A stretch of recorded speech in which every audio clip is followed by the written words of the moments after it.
प्रभु यीशु मसीह हम सब के साथ बना रहे। हम इब्रानी के पत्रियों में ही है। हम इब्रानियों की पत्री पहले कंप्लीट वो सारे अध्याय पढ़ने वाले हैं। वो तो डिसाइडेड है, उसमें कोई प्रॉब्लम नहीं है। लेकिन जैसे ही मैं इब्रानियों की पत्री को शुरू कर रही हूँ तो बहुत सारा परमेश्वर का वचन मुझे अलग अलग दिशा में लेकर जा रहा है। तो मैंने ये डिसीजन लिया कि पहले हम उन कलेक्शन को ले लें जो परमेश्वर हमको वचन से दिखा रहा है। ओके, मैं एक बात को आपको बताती हूँ ना कि मैंने अभी एक अपलोड किया, पोस्ट दिया कम्युनिटी पोस्ट में, जो ये वाले चैनल में नहीं है लेकिन दूसरे चैनल में है, वो कि पवित्र बाइबल बताता है कि पवित्र परमेश्वर का सामर्थ काम करता है। हालेलुया। ओके, पवित्र बाइबल बताता है कि परमेश्वर का सामर्थ काम करता है। ओके, अगर हम एक एक सेकेंड के लिए रुक कर हम इस बात को सोचेंगे कि क्या काम करता है सामर्थ। ओके, तो हम सवाल कर सकते हैं क्या काम करता है सामर्थ। सामर्थ का इस्तेमाल क्या है। ओके, जैसे अगर टूथब्रश है तो हम उसका इस्तेमाल जानते हैं। उसके ऊपर हम टूथपेस्ट रखेंगे और हमारे दांतों को साफ़ करेंगे। ओके, जर्म्स फ्री हो जाते हैं, हमारे दांत फ्रेश रहता है, हमारा मुंह, हम समझ सकते हैं। अगर हम नहाने की बात करेंगे तो हमको पता है कि सोप यूज़ किया जाता है और वाटर यूज़ किया जाता है। तो वाटर का काम क्या है, सोप का काम क्या है, हम समझ पाते हैं। ओके, वैसा अगर सामर्थ बोलेंगे तो सामर्थ का यूज़ क्या है ना। हम एक सोचेंगे तो सामर्थ क्या काम करता है। पूरे दुनिया में मसीही फैले हुए हैं, पूरे फुल वर्ल्ड में मसीही फैले हुए हैं। ओके, एक एक जन मसीही बनता ही जा रहा है, सबको परमेश्वर का प्रेम मसीही बनाता जा रहा है। किसी के पास कोई ऐसा एक्सपीरियंस नहीं है कि वो डर के मारे मसीह के अंदर आया। सबके पास परमेश्वर का प्रेम ही ऐसा गवाही बनता है उनका मसीह के अंदर एंटर करने का। ओके, तो मसीह के अंदर कोई भी डर के मारे नहीं आया है, कोई भी नहीं आया, एक भी इंसान नहीं आया है जो डर के मारे आया, एक भी नहीं। ओके, जिनको भी परमेश्वर ने अपने करीब लिया, उनको परमेश्वर ने अपना प्रेम दिखाया। ओके, और वो प्रेम के खातिर वो परमेश्वर का प्रेम उनको कन्वर्शन में लेकर आया और वो मसीही बन गए हैं। ओके, और बाकी लोगों के ऊपर है कि किसी ने अगर किसी को प्रचार कर दिया होगा कि तू नर्क में जाएगा, तू ऐसा होगा, तो तुझे अब बपतिस्मा लेना चाहिए वगैरह, ऐसा कुछ बोला होगा तो वो डर के मारे आया होगा। ओके, लेकिन वो डर के मारे आया भी होगा तो भी उसको वाटर बैप्टिज्म के बाद में परमेश्वर का आत्मा प्रेम देता है, तो उसकी गवाही भी बाद में यही बन जाती है कि मुझे आने का कारण तो मैं नर्क में नहीं जाना चाहता हूँ ये था, लेकिन मैं आया अंदर, बपतिस्मा लिया, तब मैं तो परमेश्वर के प्रेम से भर गया और मुझे अब दुनियादारी से कोई रिश्ता नहीं है ना।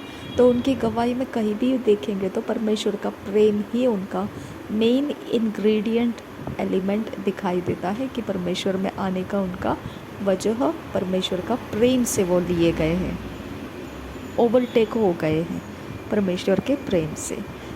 अब यहाँ अगर हम देखेंगे तो यीशु मसीह का ऐसा कोई हार्ड एंड फास्ट रूल नहीं था कि अगर तुम नहीं आओगे तो देखो मैं ऐसा करूँगा, वैसा करूँगा, ये करूँगा। धमकियाँ नहीं दी थी उसने, है ना। जब हमारे साथ भी परमेश्वर काम कर रहा था प्रभु में आने के लिए, तो कोई धमकियाँ नहीं दिया परमेश्वर ने हमको, है ना। तो वेरी जेंटल वे से परमेश्वर ने हमको मोड़ कर लाया उसके राज्य के अंदर। सबकी यही गवाही है, वेरी जेंटल वे से परमेश्वर ने हमको अपने मन को यीशु मसीह को देने के लिए कन्विंस किया, मनाया परमेश्वर ने। ओके, तो सामर्थ का काम क्या है, मैं उसके तरफ आपका ध्यान लेकर जा रही हूँ। परमेश्वर का सामर्थ, और सुसमाचार देना भी परमेश्वर का सामर्थ का काम है। ओके, लेकिन सामर्थ करता क्या है? सुसमाचार भी परमेश्वर का सामर्थ है, परमेश्वर का प्रेम भी परमेश्वर का सामर्थ है, परमेश्वर का वचन भी परमेश्वर का सामर्थ है। सामर्थ करता क्या है? वो हमारे लाइफ के अंदर होता क्या है ऐसा? ये सामर्थ हमारे अंदर है या नहीं? ओके, क्या ये सामर्थ हमको असिस्ट करता है कि नहीं करता है ना? ओके, अगर हम देखेंगे इब्रानी के पत्री में, प्रेरितों के कामों में देखेंगे, पहले अध्याय के 8 वचन में वहाँ लिखा है कि तुम पर सामर्थ उतर कर आएगी। ओके, और पृथ्वी के तुम गवाह पृथ्वी के दूर दूर के देशों में, दूर दूर तक, पृथ्वी के छोर तक तुम मेरे गवाह बनोगे। ओके, तो यहाँ पे मैं ये बात को समझ लेती हूँ कि पवित्र आत्मा के बारे में पहले कुरिन्थियों के अंदर लिखा है ऐसा कि पवित्र आत्मा जो है वो एक ही है, लेकिन उसके वरदान अलग अलग है।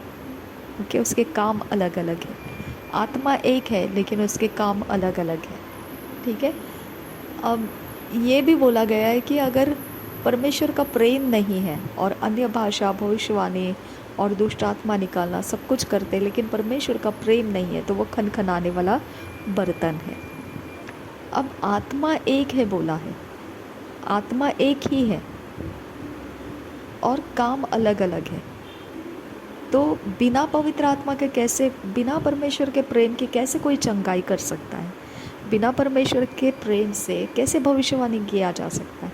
बिना परमेश्वर के प्रेम से कैसे कोई किसी भी चीज़ में परमेश्वर के काम कर पाएगा? बिना परमेश्वर के प्रेम के हो ही नहीं सकता है, क्योंकि आत्मा तो एक ही है, उसके काम अलग अलग है। ओके, तो जो आत्मा परमेश्वर का है वो प्रेम से भरा हुआ है, संयम से भरा हुआ है। ओके, और परमेश्वर ने कैसा दिया है हमको? साउंड माइंड दिया है, और परमेश्वर ने हमें शांत मन दिया है, संयम का, धीरज का आत्मा दिया है, और प्रेम दिया है। हालेलुया। तो ये तीनों चीज़ें परमेश्वर का आत्मा से ही हमको प्राप्त हुआ है। परमेश्वर के आत्मा ने हमारे हृदय के अंदर प्रेम को उंडेला है। ओके, तो बिना परमेश्वर के प्रेम के तो हम कोई मिनिस्ट्री कर ही नहीं सकते हैं। अगर कोई करता है मिनिस्ट्री बिना परमेश्वर के प्रेम का, तो वो परमेश्वर का आत्मा है ही नहीं, साबित हो जाता है, क्योंकि उसका उगम जो परमेश्वर है वो खुद प्रेम है। परमेश्वर खुद प्रेम है। ओके, और वो अगर हमको उसका श्वास दिया, वो अगर उसका आत्मा हमारे अंदर दिया, तो वो डेफिनेटली परमेश्वर का ही प्रेम हमारे अंदर है। और वो आत्मा फिर क्या करेगा? अलग अलग काम करेगा, लेकिन रूट पॉइंट क्या है? परमेश्वर का प्रेम है, और फिर बाद में अलग अलग उसके काम देखने को मिलता है। तो विदाउट परमेश्वर के प्रेम कोई मिरेकल्स नहीं होते, कोई हीलिंग्स नहीं होते, कोई प्रोफेसिस नहीं होते, कोई वचन का बांटना नहीं होता है, कोई कलसियाँ नहीं चलाई जा सकती। परमेश्वर के प्रेम के बिना कुछ भी नहीं होता है, और अगर कहीं होता है तो वहाँ परमेश्वर एब्सेंट है।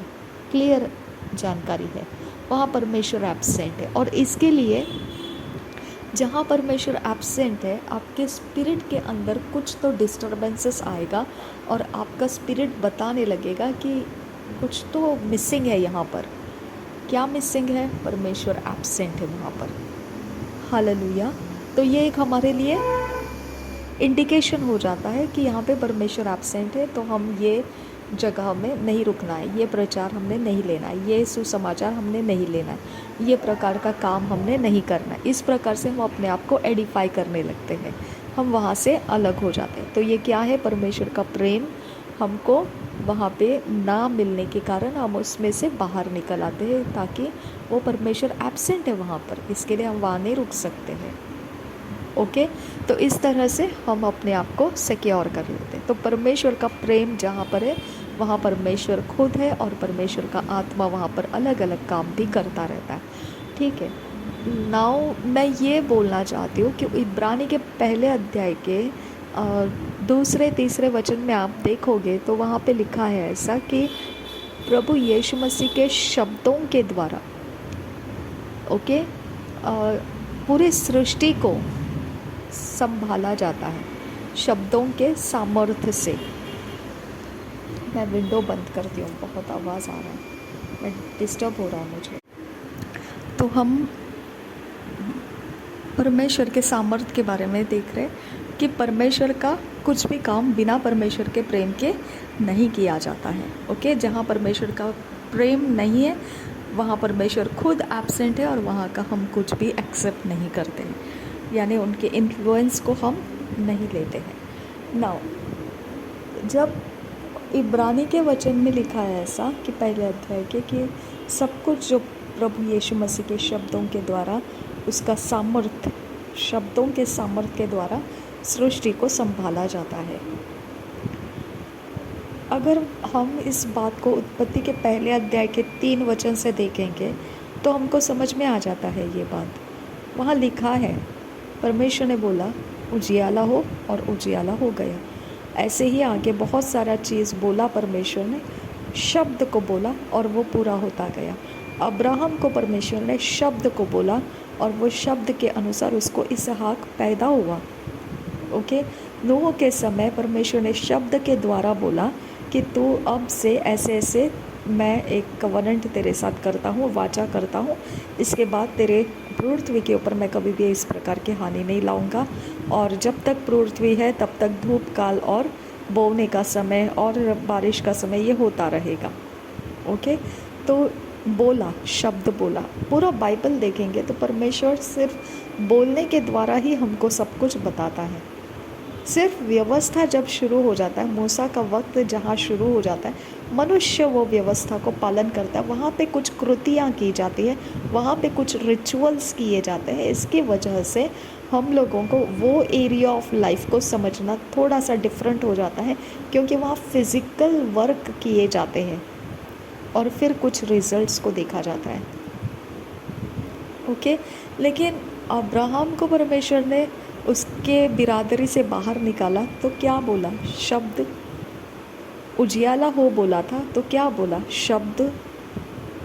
ओके, आगे जाकर हम आशीषों को देखते हैं, श्राप को देखते, क्या बोला है? शब्द।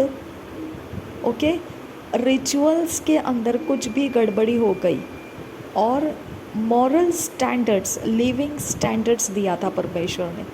ओके, परमेश्वर ने उसको जो सही लगता है वो स्टैंडर्ड्स उसने मनुष्य को दिया था।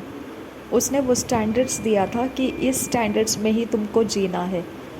ओके, तो अगर ये स्टैंडर्ड मिसमैच हो गया तो तुम्हारे ऊपर श्राप आ जाएगा। अगर ये स्टैंडर्ड्स तुमने खुद हो के मिसमैच किया तो तुम्हारे ऊपर श्राप आ जाएगा। उसको डिसओबीडियंस कहा जाएगा, अनाज्ञाकारिता कही जाएगी। अब वो डिसओबीडियंस का श्राप में क्या क्या लिखा था? वो शब्द ही था।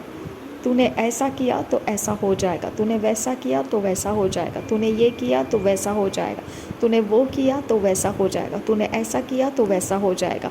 सब वर्ड्स ही बोला है परमेश्वर ने। क्या एक्चुअल में परमेश्वर ने कुछ भी मैनिफेस्टेशन में से नहीं बताया, उसने वर्ड्स में से ही बताया।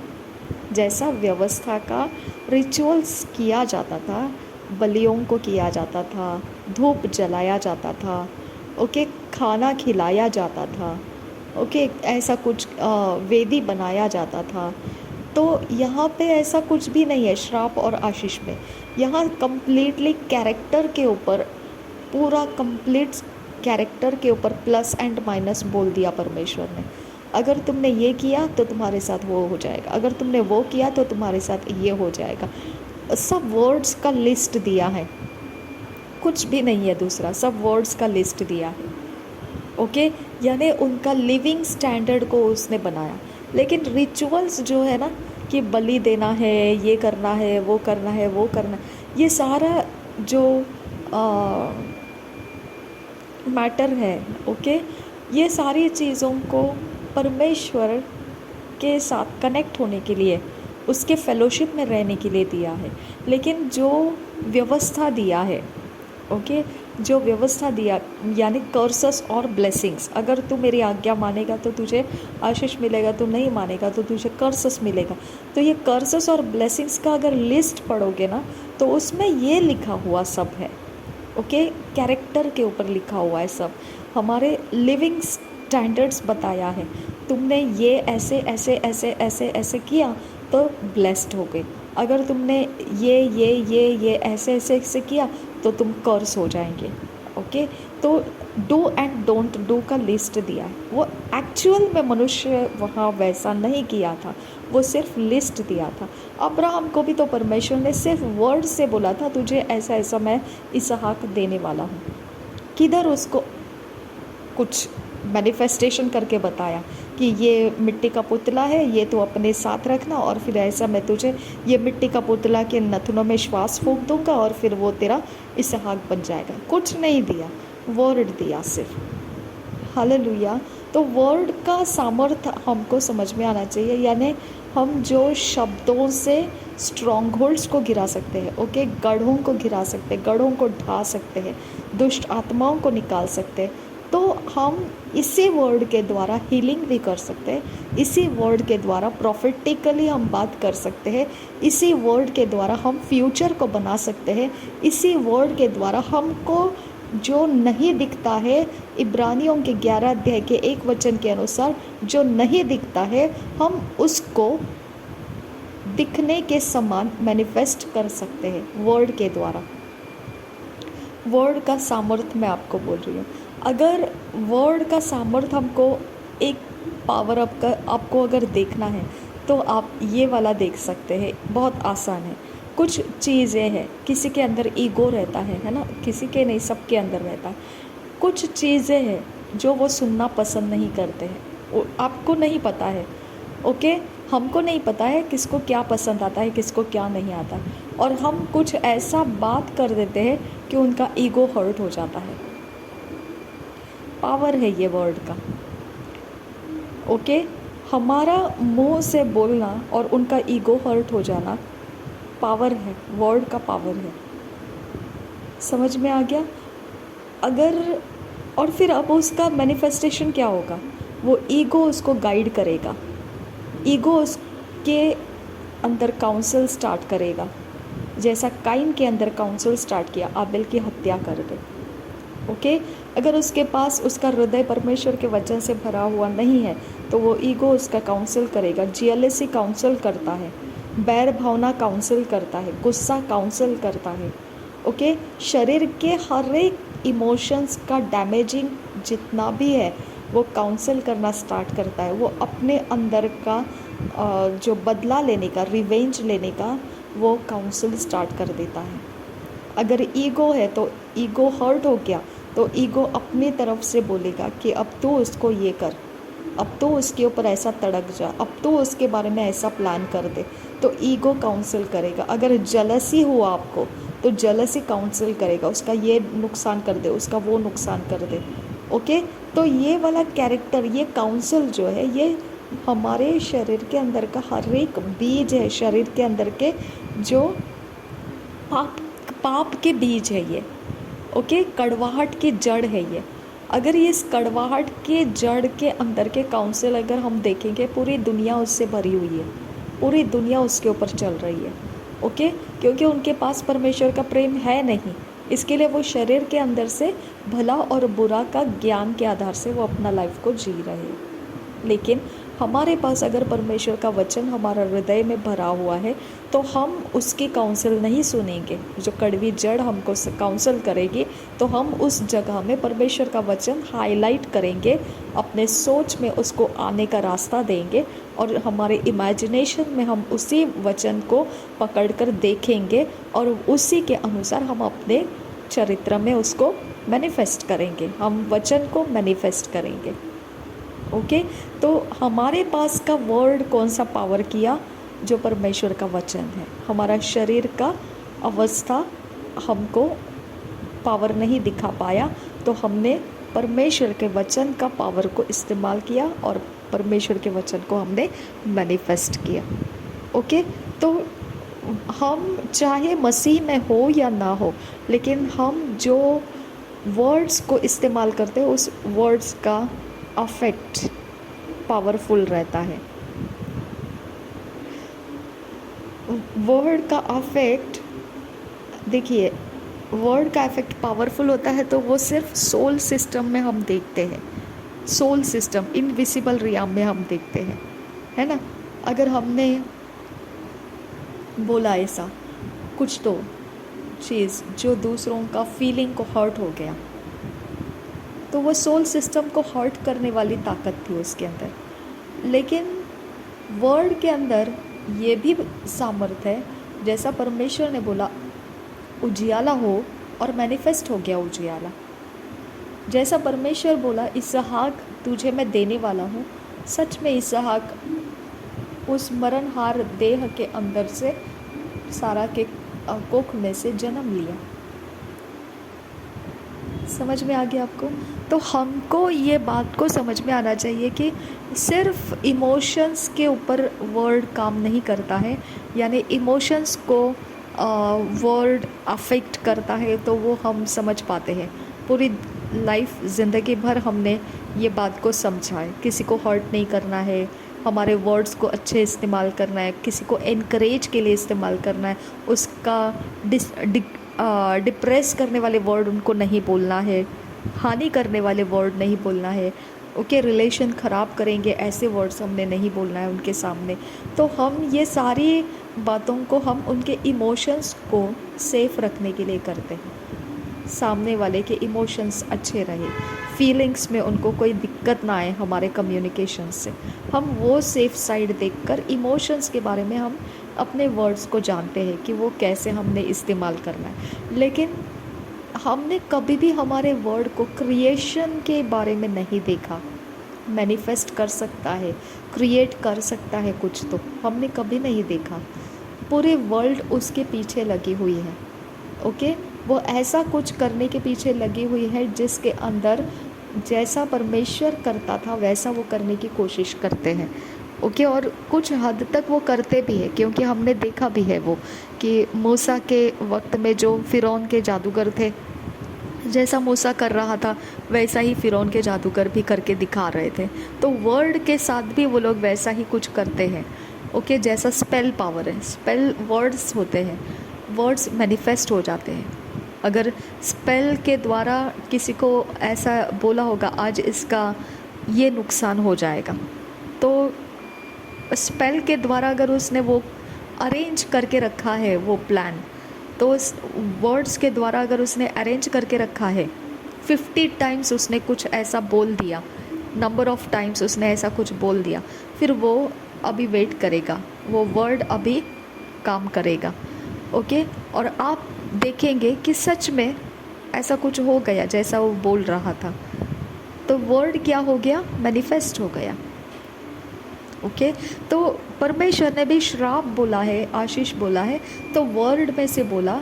अब हमारा जो बिहेव्स है, हमारा जो डिसीशंस होगा, हमारा जो चाल चलन होगा, हम अगर वो डू एंड डोंट डू के लिस्ट के अकॉर्डिंग नहीं रहेंगे, तो उसके में से जो डू है अगर वैसा ही हम कर रहे हैं तो हम ब्लेस्ड होंगे।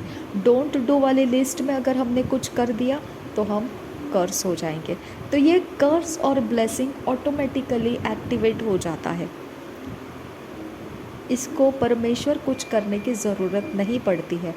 परमेश्वर देखने भी नहीं आता है कि तुमने कुछ गलती की है या नहीं की है, वो ऑटोमेटिक उसके ऊपर वो कर्स उतर कर आता है, वो ऑटोमेटिक उसके मार खाने लगता है। ये सिस्टम जनरेट करके रखा है परमेश्वर ने, ओके। ये सिस्टम डेफिनेटली वो वर्ड के अनुसार है, व्यवस्था के अंदर जो डू एंड डोंट डू के लिस्ट है उसके अनुसार है। लेकिन इसहाक के जन्म के बारे में भी परमेश्वर ने अब्राहम को बोल के रखा था, तब भी वो वर्ड ही था, उसने कोई ऐसा पुतला बना के नहीं दिया उसको, वर्ड ही था, बस वर्ड था, वर्ड बोल के उसने छोड़ा था उनको। और एक बार विज़िट किया, फिर नेक्स्ट टाइम और एक बार विज़िट किया स्वर्गदूतों के द्वारा, जब वो सदम गमोरा को ख़त्म करने के लिए जा रहा था, ओके। तो इस तरह से परमेश्वर काम करता है कि वर्ड के द्वारा वो कुछ मैनिफेस्ट करता है, कुछ क्रिएशंस करता है, तो वर्ड के अंदर क्रिएट करने का भी पावर है। ओके, इब्रानी के 11 अध्याय के 1 वचन में बताता है कि विश्वास उन चीज़ों के बारे में है जिसको हमने सिर्फ इमेजिनेशन में रखा है, लेकिन वो इमेजिनेशन में रहते हुए भी हमको इस तरह से उसके बारे में रखना है कि वो यस एंड आमीन हो चुकी बात है। समझा? तो हम ये बात को जब यस एंड आमीन हो चुकी बात है, ऐसे जब हम उसको अपने अपने अंदर से हम उसका मेडिटेशन में लेते हैं, तो वो हमारे लिए क्रिएट हो जाता है वैसा। लेकिन कभी हम इसके बारे में कोशिश नहीं करते हैं। ओके, कभी हम इसके बारे में एक्सरसाइज नहीं करते हैं। प्रभु यीशु मसीह ने बोला, अगर तुम विश्वास करो और संदेह ना करो तो पहाड़ तुम्हारे लिए, अगर तुम कहोगे, फिर से आ गया, सिर्फ कहोगे वर्ड, ओके, तो पहाड़ उखड़ जा, कहोगे तो उखड़ जाएगा और समुंदर में जा गिर, यानी उसको लोकेशन भी बता देंगे तो वो लोकेशन फाइंड आउट करके उसके अंदर गिर जाएगा। कुछ लोगों की गवाही है ऐसे कि उन्होंने बहुत कोशिश किया लेकिन वो हुआ नहीं वैसा, फिर वो छोड़ दिए और फिर बाद में देखा कि वो सच में हो गया वैसा। जब वो एक्सपेक्ट कर रहे थे उस टाइमिंग के अंदर नहीं हुआ, लेकिन वो बाद में मैनिफेस्ट हो गया। ओके, तो उनका कहना ये था कि हमने ऐसा सोचा था कि 1 महीना लगातार हम कुछ ऐसे बोलेंगे तो वो हो जाएगा, और वो उसको याद कर रहे थे। यीशु मसीह ने अंजीर के पेड़ को सूख जाने के लिए बोला और वो सूख गया। ये पतरस ने इमीडिएटली नेक्स्ट डे को रिपोर्टिंग किया कि ये तो सच में सूख गया। ओके, तो ये वो एक्सपेक्ट कर रहे थे, ये लोग जो एक्सरसाइज कर रहे थे ये बात को, ये वचन के अनुसार, तो वो बोल रहे थे हम ये एक्सपेक्ट कर रहे थे नेक्स्ट डे हो जाएगा ये। तो एवरी डे वो नेक्स्ट डे को एक्सपेक्ट कर रहे थे, एवरी डे वो नेक्स्ट डे को एक्सपेक्ट कर रहे थे कि जो हम बोल रहे हैं वो हो जाएगा, लेकिन एवरी नेक्स्ट डे उनको रिज़ल्ट नहीं मिल रहा था। एट लास्ट उन्होंने थक के छोड़ दिया। उन्होंने बोला पता नहीं समथिंग डिफरेंस है इसके अंदर। तो डिफरेंस कुछ नहीं है, वो समय का हिसाब उनका अलग था। उनको था कि इमीडिएट नेक्स्ट डे में हो जाएगा, और होता भी है, इमीडिएट होता है, इंस्टेंट भी होता है। लेकिन ये वाली चीज़ जो वो एक्सरसाइज कर रहे थे उसके लिए उनको एक्सरसाइज के द्वारा कंटिन्यूटी में रहना पड़ता है, गिव अप नहीं करना है, छोड़ नहीं देना है रास्ता, और देखने के बाद में उनको पता चलेगा कि सच में ये हो गया। ओके, तो हम इसका एक्सरसाइज करना बेहद ज़रूरी है, बेहद ज़रूरी है। क्योंकि अगर हम ऐसे ही डिपेंड रहेंगे कि कोई हमारे लिए करे और हम उनके द्वारा कुछ करें, और हमारे लिए जैसे कोई ऐसे रहता है ना कि जो बातें रहती है कुछ भी, तो हम सोचते हैं नहीं नहीं नहीं, वो हम नहीं कर सकते, हमारे पास उतनी क़ुव्वत नहीं है, हम नहीं कर सकते हैं। ओके, हम ऐसा सोचते हैं, तो हम सोचते हैं कि हम उनको बोलेंगे वो लोग कर सकते हैं, तो हमको वो लोग की क़ुव्वत दिखाई देती है कि वो लोग कर सकते हैं, लेकिन हम नहीं कर सकते क्योंकि वो क़ुव्वत हमारे पास नहीं है। ओके, तो वो लोग कर सकते हैं, ये क़ुव्वत हमको कैसे देखने को मिला? हो सकता है असल में देखेंगे तो उसके अंदर वो क़ुव्वत है ही नहीं, वो अंजीर का पेड़ है, देखने में तो लगता है हमको कि उसके अंदर क़ुव्वत है, लेकिन इनसाइड ऑफ दैट मैटर वो तो है ही नहीं क़ुव्वत उसके अंदर। फालतू में हम उसके ऊपर क्या कर रहे हैं? भरोसा कर रहे हैं।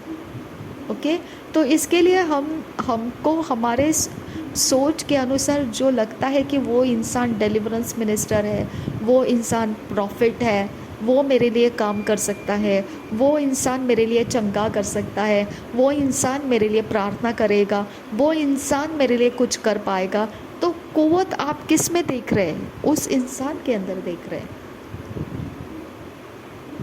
आपके अंदर नहीं देख पा रहे आप। समझ में आ गया?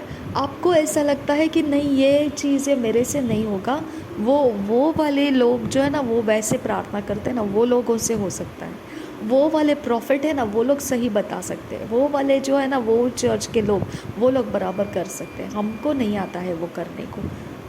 ओके, यहाँ पे हमको उनके अंदर विश्वास है, हम ये देखते हैं कि उनके अंदर विश्वास वो कर सकते हैं, लेकिन हमको ये नहीं पता है कि एक्चुअल में वो भी नहीं कर सकते हैं। जब हम उनको जाके कुछ बोलते हैं ना कि आप हमारे लिए ये करो, और फिर बाद में आकर हम देखते हैं कि हमारा तो काम हो नहीं रहा है। हमने बोला हमको चंगाई की ज़रूरत है, हो तो नहीं रहा है। वैसे ही अभी भी हमने मांगा था उनसे, हमने दिया था उनको प्रेयर रिक्वेस्ट, लेकिन कुछ हुआ नहीं। हमने उनसे कांटेक्ट भी किया था, ओके, हम वहाँ गए भी थे, हम सब कुछ करके भी आए, कुछ नहीं, लेकिन कुछ चेंज नहीं आया हमारे अंदर। समझ में आ गया? तो क्या समझे थे आप? उनके अंदर कुव्वत है, लेकिन एक्चुअल में रिजल्ट आया क्या आपको? नहीं आया। ओके, अब आप या ये बात को लेकर आप अपने आप को जांच कर देखिए। जिसके अंदर आप सोचते हो कि उसके अंदर कुव्वत है, हम उस इंसान के अंदर सच में गारंटेडली कुव्वत है कि नहीं, ये हमको खुद को पता नहीं है। और जब हम उसके ऊपर टेक लेते हैं और रिजल्ट्स नहीं आते हैं, ओके, तब हम ये बोलते हैं कि शायद से ना दूसरों को रिजल्ट्स आते हैं, पता नहीं क्या है ना, लेकिन दूसरों को आ जाते हैं, हमको नहीं आते हैं रिजल्ट्स। हमको नहीं आया रिजल्ट्स, हमारा तो ये नुकसान हो गया, हमारा तो वो हो गया, हमको रिजल्ट्स नहीं आया। हाँ, हमने वो किया जो था, वहाँ पे हमको जाना था, करना था, बोलना था, हमने किया, लेकिन फिर रिज़ल्ट तो आया नहीं। आपको समझ में आ गया? ओके। मुझे कुछ लोग हैं ना, कभी एक इंसान ने मुझे बोला मुझे इतने इतने पैसे चाहिए, तो मैंने सोचा कि आपसे मिल जाएंगे मुझे, इसके लिए मैं आपके पास कॉल किया। तो मैंने उनको बोला, आपको कैसे अंदर से ये समझ आ गया कि मेरे पास हो सकते हैं इतने? आपको किसने गाइड किया? ओके, आपके अंदर जो आपको गाइड किया, उसका कॉन्फिडेंस है कि मेरे पास है। रियलिटी में देखेंगे तो मैं खुद दूसरों से लेकर अपना गुजारा कर रही हूँ। ओके, तो आपके अंदर का जो बोला आपको, जैसा काइन के अंदर से बोला आबिल की हत्या कर दे, उसने कर दिया हत्या। उसको क्या पता था वहाँ पे श्राप होने वाला है उसके ऊपर। बाद में वो परमेश्वर को बोलता है, तूने तो बहुत मुश्किल कर दिया मेरे लाइफ को, अब तो मुझे तो जीने का पूरा खतरा ही लग गया है। ओके, तो आबिल को मारते वक्त उसके अंदर का काउंसिल काम कर गया। कोई इंसान के पास जाओ और वो आपको ठीक कर सकता है, ये बोलने का आपके अंदर का काउंसिल काम कर गया, लेकिन रियलिटी में आपको वैसा रिज़ल्ट नहीं आया। समझ में आ गया आपको? इसके लिए ये एरिया ऑफ लाइफ को हमको समझ में आना चाहिए कि हमारे स्पिरिट के अंदर से, हमारे शरीर के अंदर से, हमारे सोल सिस्टम के अंदर से डैमेजेस हैं। ओके, ये डैमेजेस हमको गाइड करते हैं, ये डैमेजेस के अंदर से हमको बताते हैं। रियलिटी में मेरे पास 1 रुपी भी नहीं रहता है।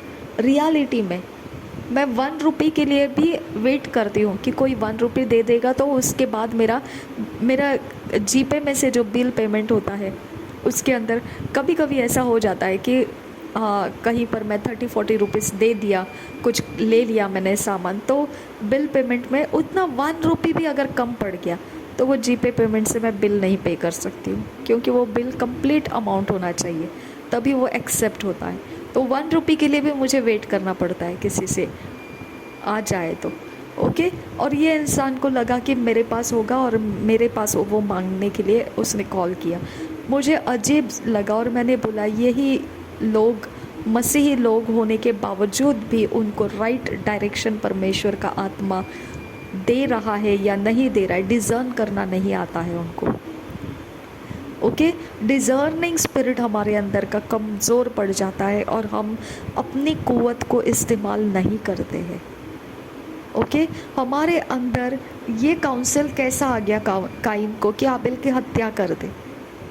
दूसरा काउंसिल परमेश्वर ने दिया था कि तू हत्या नहीं, तू क्या कर, अगर तू भलाई करता रहेगा तो क्यों नहीं, मैं तुझे स्वीकारूंगा, लेकिन अगर तूने भलाई नहीं किया तो पाप तो दरवाजे में ही खड़ा है और उसकी अभिलाषा तुझ पर है, लेकिन तूने उसके ऊपर प्रभुता करनी है। वो काउंसिल काइन के दिमाग में क्यों नहीं उतरा, उसके गले के नीचे क्यों नहीं आया, वो क्यों नहीं उतरा उसके गले में? ओके, उसका ओन अंडरस्टैंडिंग, उसका वो हव्वा को भी वही हुआ। हव्वा को वो वाला चीज़ क्यों ठीक लगा जो सर्प कह रहा है? हव्वा को ये वाली चीज़ क्यों नहीं सही लगी कि वो जो परमेश्वर कह रहा है? आदम को ये क्यों नहीं सही लगा कि वो हव्वा की ना सुने, जो परमेश्वर ने कहा है उसी के ऊपर बना रहे? क्यों? हमारा सिस्टम वैसा है। समझ में आ गया? हमारा सिस्टम वैसा है। लेकिन अगर आप देखेंगे तो आदम अकेला था, तब उसके सामने सारे प्राणियों को, पशुओं को भेजा गया था। वहाँ पे क्या हो गया? वहाँ पे सब कुछ जो उस सही नाम देना था वो सब कुछ दिया उसने, और आखिरी में ये भी बोला कि उसको जो चाहिए था सामान उसके हेल्प मीट बन जाए, वो तो कोई बना ही नहीं उसके अंदर से। समझा आपको? तो उसने वो बराबर से डिज़ाइन किया कि इसमें सब कुछ ठीक है, मैं नाम तो देते जा रहा हूँ, लेकिन जो मेरे लिए चाहिए हेल्पमेट वो तो है ही नहीं उसके अंदर। समझा? तो ये तरह से उस समय तो आदम ने सही किया, हव्वा को उसके सामने लाया तब भी उसने सही किया। उसने बताया कि ये मेरे हड्डियों की हड्डी है, ये मेरे मांस में से मांस निकाली हुई है, और ये ऐसे ऐसे ऐसे सब बता दिया, राइट? लेकिन फल खाने के वक्त क्या हो गया? आप मेरी बात को समझिए, है ना? हम जो लाइफ को जीते हैं, हमको खुद के अंदर से काउंसल्स मिलते रहता है। ओके, वहाँ पे भी आदम को काउंसिल मिला था, प्राणियों को उसने क्या किया? नाम दिया, काउंसिल था उसके पास, वो किया वो काम। ओके, हव्वा आया तो हव्वा को भी उसने एक्सेप्ट किया, और प्राणियों में से उसने कोई हेल्प मिट नहीं लिया। लेकिन फल खाने के वक्त उसका काउंसिल ये क्यों ऐसा रहा कि फल खाना उचित है, परमेश्वर की ना मानना उचित है? हव्वा को भी ये क्यों कंफर्म रहा कि सर्प का कहना मानना सही है, परमेश्वर का मानने की कोई ज़रूरत नहीं है?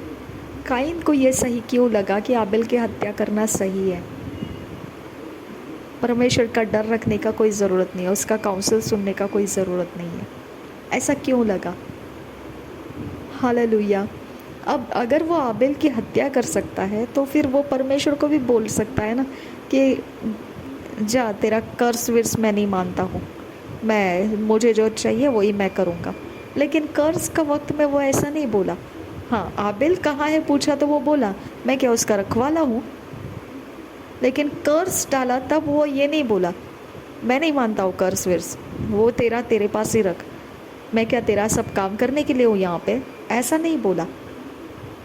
समझ में आ गया?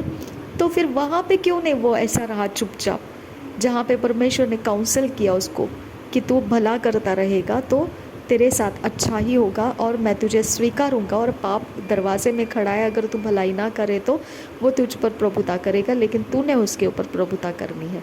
वो काउंसिल उसको क्यों नहीं ऐसा शांति से एक्सेप्ट करना हुआ?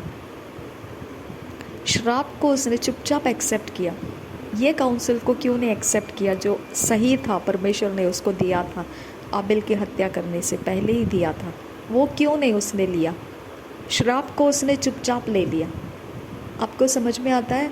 तो ये सारी चीज़ें परमेश्वर उत्पत्ति के 6 अध्याय में क्या बताता है? मनुष्य क्यों करप्शन में चले गए? उनके कंटिन्यू लगातार सोच और इमेजिनेशन के अंदर बुराइयां ही आती रही, जो उनके मैनिफेस्टेशन में आ गया, और वही उनका वायलेंस और एग्रेशन और करप्शन, मनुष्यों के मार्ग भटकने लगे, गलत होने लगे, और सब कुछ बिगड़ने लगा। समझ में आ गया? तो इमेजिनेशन और सोचों के अंदर का करप्शन बढ़ गया, बुराइयां लगातार रही, और वही उनका डिसीजन में आने लगा। लगातार क्या है आपके माइंड के ऊपर?